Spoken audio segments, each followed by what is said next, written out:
Gorakhpur railway station की हलचल भरी भीड़ में दोपहर की गर्मी में एक कोने में 26 साल की गीता अपने 4 साल के बेटे गोलू के साथ बैठी थी। गीता की सुंदरता ऐसी थी कि राहगीर एक पल को ठिठक कर उसे देख लेते थे। गोरी चिट्टी त्वचा, गहरी आंखें और चेहरे पर मासूमियत की छाप, लेकिन उसकी मांग का खालीपन और आंखों में छुपा दर्द बता रहा था कि उसकी जिंदगी में तूफान आ चुका था। गीता विधवा थी और उसके पास सिर्फ एक छोटा सा बैग था जिसमें मां बेटे के कुछ कपड़े और एक पानी का गिलास था। गीता दिल्ली जाने की उम्मीद में स्टेशन पर सुबह से डटी थी। उसके पति, जो एक कंपनी में काम करते थे, की मृत्यु 1 साल पहले एक दुर्घटना में हो गई थी। उनकी सैलरी से कटने वाले पैसे कंपनी में जमा थे और गीता को उम्मीद थी कि वो पैसा उसे और गोलू को नया जीवन शुरू करने में मदद करेगा। लेकिन ट्रेन की बेतहाशा भीड़ ने उसे हर बार निराश किया। वो चढ़ने की कोशिश करती, लेकिन गोलू को गोद में लिए और बैग संभालते हुए हर बार पीछे रह जाती। गोलू, भोला भाला 4 साल का बच्चा, स्टेशन की दुकानों पर बिक रहे रंग बिरंगे सामान को देखकर जिद करने लगा। मम्मी, वो चिप्स लो ना, वो बार बार कहता। गीता के पास पैसे नहीं थे। वो गोलू को मना करती और जब वो ज्यादा परेशान करता तो उसे अपनी गोद में लिटाकर चुप कराने की कोशिश करती। लेकिन गोलू का भूखा पेट और मासूम जिद गीता के दिल को और भारी कर रहे थे। वो रोते रोते थक चुकी थी और ऐसा लग रहा था जैसे इस दुनिया में उसका कोई नहीं। तभी स्टेशन की भीड़ में से एक शख्स की नजर गीता और गोलू पर पड़ी। वो था मनोज, एक 30 साल का साधारण सा नौजवान जो दिल्ली में एक कंपनी में काम करता था। मनोज की आंखों में दया थी और उसने गीता की परेशानी को तुरंत भांप लिया। वो पास की एक दुकान से एक बड़ा चिप्स का पैकेट खरीदा और गोलू से कुछ दूरी पर बैठकर खाने लगा। उसने सोचा, अगर गोलू उसकी ओर देखे तो वो उसे बुलाकर चिप्स दे देगा। जैसा मनोज ने सोचा वैसा ही हुआ। गोलू की नजर चिप्स पर पड़ी और वो उत्साह से मनोज की ओर दौड़ा। मनोज ने उसे प्यार से बुलाया और चिप्स का पैकेट थमा दिया। गोलू खुशी खुशी खाने लगा। गीता ने ये देखा तो पहले तो गुस्सा हुई। बाबू, क्या कर रहा है? वापस आ, उसने गोलू को डांटा। लेकिन मनोज ने मुस्कुराते हुए कहा, अरे बच्चा है, खाने दीजिए।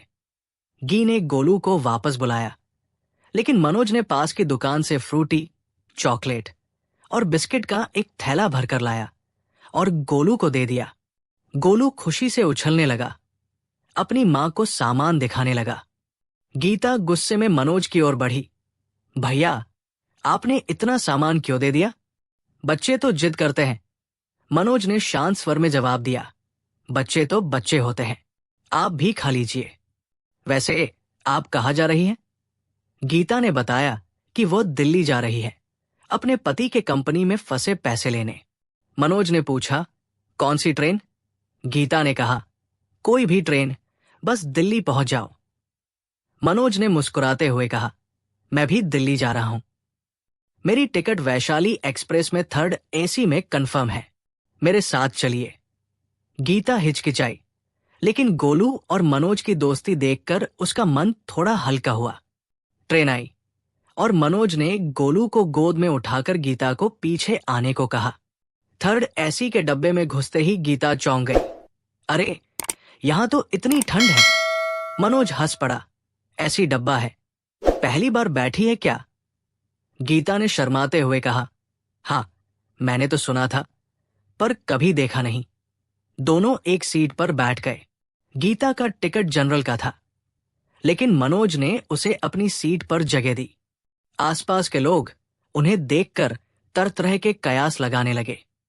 गीता की खाली मांग देखकर कुछ लोग समझ गए कि वो विधवा है, लेकिन मनोज की सादगी और गीता की मासूमियत देखकर लोग चुप रहे। रात को खाना खाने के बाद टीटी आया और गीता का टिकट देखकर भड़क गया। जनरल टिकट लेकर AC में कैसे बैठी हो?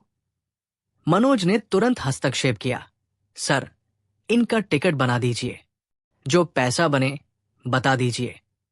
टीटी ने 1500 रुपए की पेनल्टी लगाई और मनोज ने बिना हिचक चुकता कर दिया। गीता का मुंह खुला रह गया। इतना पैसा? उसने कहा। मनोज ने हंसकर जवाब दिया, लूटता कोई नहीं, यही नियम है। आप गोलू को लेकर सो जाइए। रात गहराने लगी। गीता और गोलू सीट पर लेट गए, लेकिन गीता को नींद नहीं आई। वो मनोज को बैठे देखकर उठी और बोली, आप भी लेट जाइए। मनोज ने मना किया, लेकिन गीता के आग्रह पर वो उसी सीट पर पैर की तरफ लेट गया। तंग जगह में 3 लोग, गीता, गोलू और मनोज, किसी तरह सो गए। गीता ने मनोज के पैर अपने सीने से लगाए, जैसे उसकी मदद के लिए कृतज्ञता जता रही हो। सुबह ट्रेन दिल्ली पहुंची। गीता के पास कंपनी का एक कार्ड था, जिसमें नोएडा का पता लिखा था।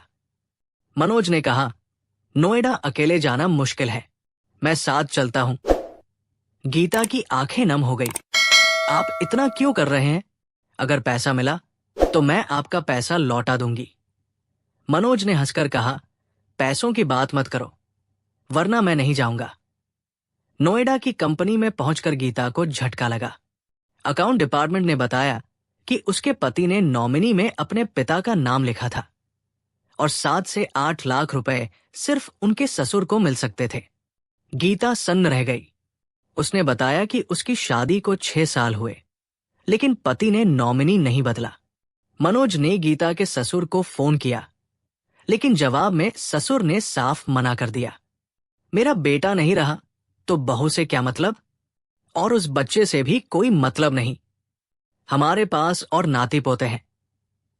यह सुनकर गीता फूट फूट कर रोने लगी। मनोज ने उसे संभाला और अपने जनकपुरी वाले छोटे से घर ले गया। 2 मंजिल का घर था। ऊपर किराएदार रहते थे और नीचे मनोज का कमरा था। घर धूल से भरा था। गीता ने झाड़ू छीनकर साफाई शुरू कर दी। दोनों ने साथ खाना खाया और रात को गीता चटाई पर सो गई, जबकि मनोज और गोलू चारपाई पर। रात को कंपनी के मैनेजर का फोन आया, जो गीता को झूठी सहानुभूति और जॉब का लालच दे रहा था। मनोज ने गुस्से में फोन छीनकर मैनेजर को डांटा और गीता फिर रो पड़ी। अगले दिन मनोज ने गीता के ससुर को फिर फोन किया, लेकिन पता चला कि वे पैसा लेकर जा चुके थे। गीता टूट चुकी थी। मनोज ने उसे ढांढस बंधाया, चिंता मत करो, मैं हूं ना। 15 दिन बीत गए। गीता और गोलू मनोज के घर में रम गए। गीता मनोज के लिए टिफिन बनाती और गोलू मनोज से पूरी तरह घुल मिल गया।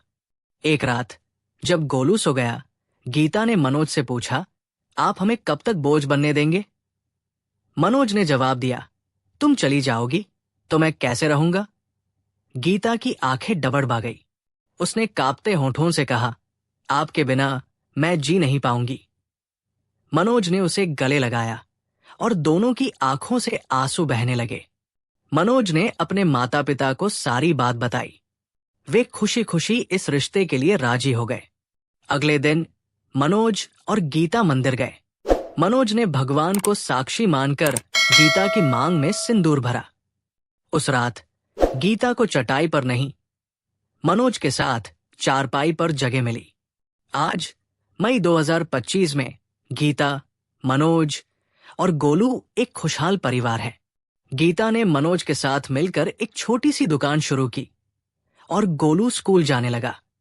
मनोज की दया और प्यार ने गीता की जिंदगी को नई राह दी। उनकी कहानी सिखाती है कि इंसानियत और प्रेम मुश्किल हालात में भी नई उम्मीद जगा सकते हैं।